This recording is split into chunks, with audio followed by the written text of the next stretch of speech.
Hello dear student, मैं Hemchand electrical का instructor एनएनजीआईटी से आज आपके लिए एक टॉपिक लेकर आया हूँ और आप समझेंगे। आज इसमें हम जानने वाले हैं, सीखने वाले हैं कि डीसी मोटर क्या होता है। तो आज हम स्टार्ट करते हैं अपने टॉपिक को। तो इससे पहले हम बात कर चुके हैं डीसी जनरेटर पे। आपने हमारी पहले वाली वीडियो देखी होगी। तो डीसी जनरेटर से भी संबंधित हमारा डीसी मोटर भी है, ये भी डीसी सप्लाई पर ही चलेगा और डीसी जनरेटर हमारा डीसी सप्लाई बनाता है। तो ये दोनों बिल्कुल एक दूसरे से मिलते जुलते हैं। यदि आपने डीसी जनरेटर का पार्ट देखा है तो आप उसे देखें तो डीसी मोटर समझने में आपको बहुत आसानी हो जाएगी। और डीसी मोटर जो हमारा टॉपिक है ये बहुत ही इम्पोर्टेंट है। अक्सर मैंने देखा है कि हमारे जो भी कॉम्पिटिशन होते हैं उसमें डीसी जनरेटर मोटर से बहुत पूछा जाता है। तो आप इसको ध्यानपूर्वक देखेंगे। आज हम समझने वाले हैं, सीखने वाले हैं डीसी मोटर क्या होता है। तो आज हम इसके कुछ टॉपिकों पे डिस्कस करने वाले हैं। हम इसका इंट्रोडक्शन पे डिस्कस करने वाले हैं और इसके हम इस पे इलेक्ट्रोमैग्नेटिक ड्रॉप क्या होता है, प्रिंसिपल क्या होता है डीसी मोटर का और फंडामेंटल रिक्वायरमेंट इसमें क्या क्या होते हैं, इनको आज हम समझने वाले हैं। और हम यदि आपको मेरा चैनल सब्सक्राइब नहीं किया है तो चैनल सब्सक्राइब कर लें और वीडियो पूरा देखना। यदि पूरा नहीं देखते हैं आप वीडियो तो आपके समझ में नहीं आ पाएगा। तो आज हम स्टार्ट करते हैं अपना डीसी मोटर का टॉपिक। तो इंट्रोडक्शन क्या होता है डीसी मोटर का, जैसे हमने पहले पढ़ चुके हैं कि जनरेटर क्या होता है, वो मैकेनिकल एनर्जी को इलेक्ट्रिकल में कन्वर्ट करता है, चेंज करता है। ठीक है, तो इसी प्रकार आज हम समझने वाले हैं डीसी मोटर को।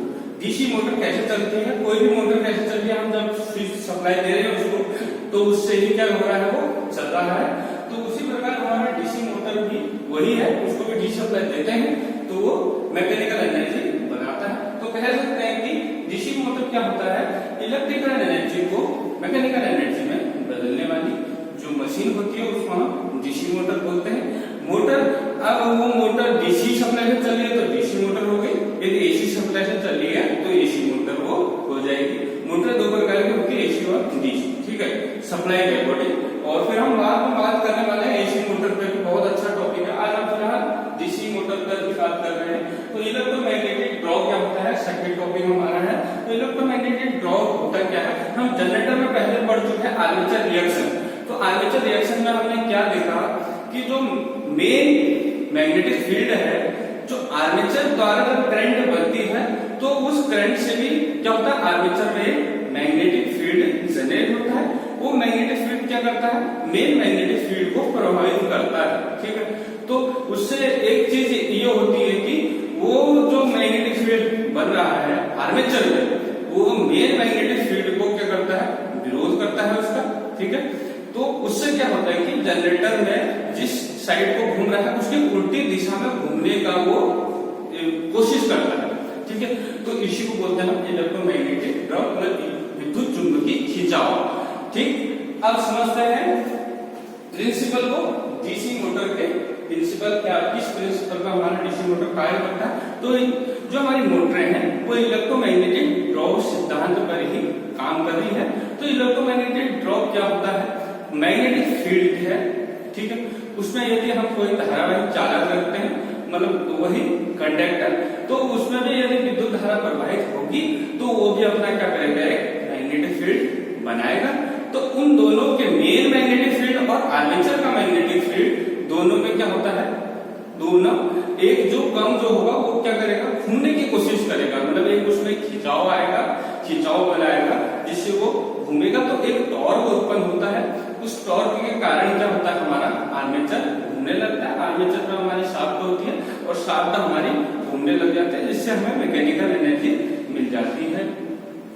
ठीक है, तो जैसे मोटर है, मोटर में दो पार्ट्स मेन है, जैसे फील्ड और उसका आर्मेचर। और सप्लाई हम दोनों को ही देते हैं, मोटर में दोनों को ही सप्लाई देते हैं।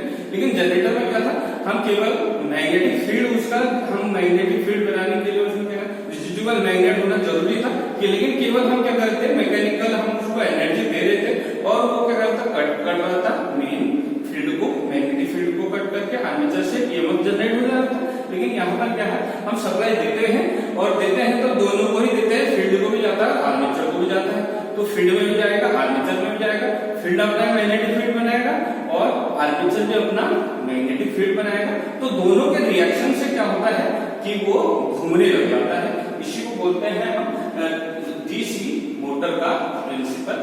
अब फंडामेंटल रिक्वायरमेंट की बात कर लेते हैं। फंडामेंटल रिक्वायरमेंट क्या होता है, कोई भी हमारी कोई भी चीज है उसको बनने के लिए जो उसके लिए मेन जरूरत है उसको हम फंडामेंटल रिक्वायरमेंट बोलते हैं। जैसे मेरा चावल बनना है तो चावल बनने के लिए मेन फंडामेंटल रिक्वायरमेंट क्या है, चावल होना बहुत जरूरी है।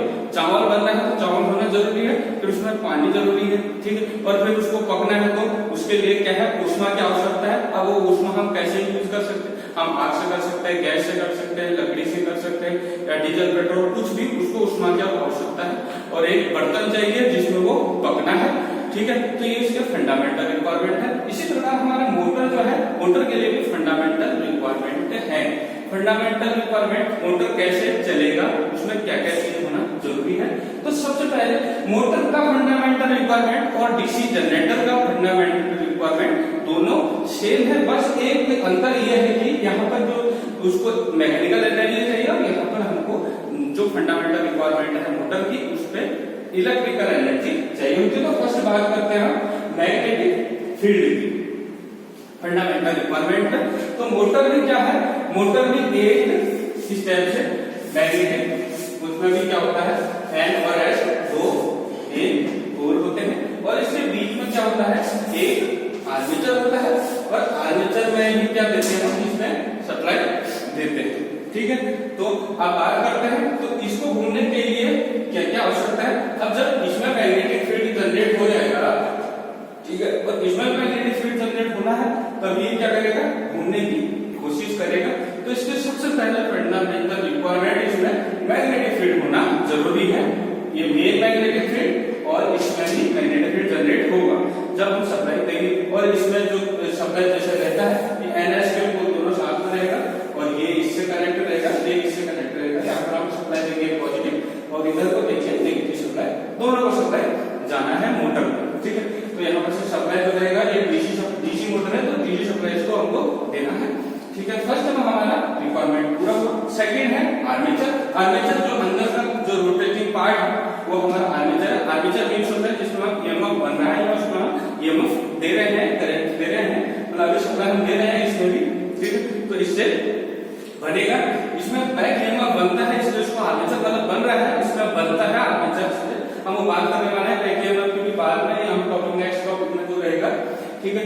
और सेकंड में हमारा हो गया आर्मेचर, जिसपे हमारी शाफ्ट जुड़ी रहेगी, वो क्या करेगी, इलेक्ट्रोमैग्नेटिक ड्रॉप को इस वर्क पर प्रिंसिपल पर वर्क कराने का काम करेगा इसको, ठीक है। और तीसरी बात करते हैं कम्यूटेटर एंड ब्रश। जो हमारा डीसी मोटर है, डीसी सप्लाई जैसे डीसी जनरेटर से हमने सप्लाई बनाया कम्यूटेटर मेथड से, तो कम्यूटेटर लगाया तभी वो डीसी हमको सप्लाई मिला था। लेकिन यहाँ पर हमको डीसी सप्लाई दे रहे हैं, यहाँ पर भी हमको कम्यूटेटर की आवश्यकता है। यहाँ पर जो रहेगा आर्मेचर पे सप्लाई जहाँ से दिया जाएगा वहाँ पर कम्यूटेटर लगाएंगे, और कम्यूटेटर पे सप्लाई देने के लिए हम ब्रश लगा रहता है, ब्रश होल्डर के थ्रू हम ब्रश कार्बन ब्रश के कार्बन में होते हैं तो हम उससे सप्लाई उसको आर्मेचर को देंगे। तो ये भी फंडामेंटल रिक्वायरमेंट इसका होना जरूरी है। और चौथी बात करें तो हमारा इलेक्ट्रिकल एनर्जी चाहिए। इलेक्ट्रिकल एनर्जी कैसे, किस फॉर्म की चाहिए, डीसी फॉर्म की हमें इलेक्ट्रिकल एनर्जी चाहिए। अब ये चारों रिक्वायरमेंट हमारी पूरी होती है तो हमारा मोटर पूरा का पूरा वर्क काम करने लग जाएगा, ठीक है।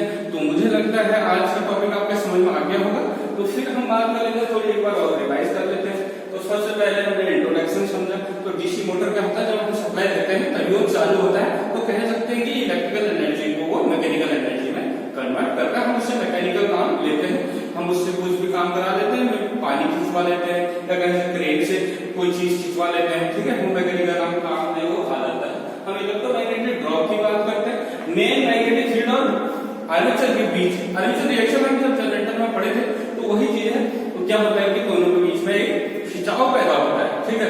तो खिंचाव के कारण क्या होता है, जनरेटर जब चल रहा है वो उल्टी दिशा में काम करता है। लेकिन अब हम मोटर पे उस लॉ को मोटर पे फॉलो करा देते हैं। जैसे इसका प्रिंसिपल हमने समझा क्या है, ये इलेक्ट्रोमैग्नेटिक खिंचाव पर ये काम करता है, विद्युत चुंबकीय खिंचाव पर काम करता है। तो विद्युत चुंबकीय खिंचाव क्या होता है, जब मेन मैग्नेटिक फील्ड बनेगा उसके कारण आर्मेचर में भी बन रहा है लेकिन कम बनेगा, दोनों को बराबर बनेगा तो फिर घूमना नहीं घूमेगा। इसमें कम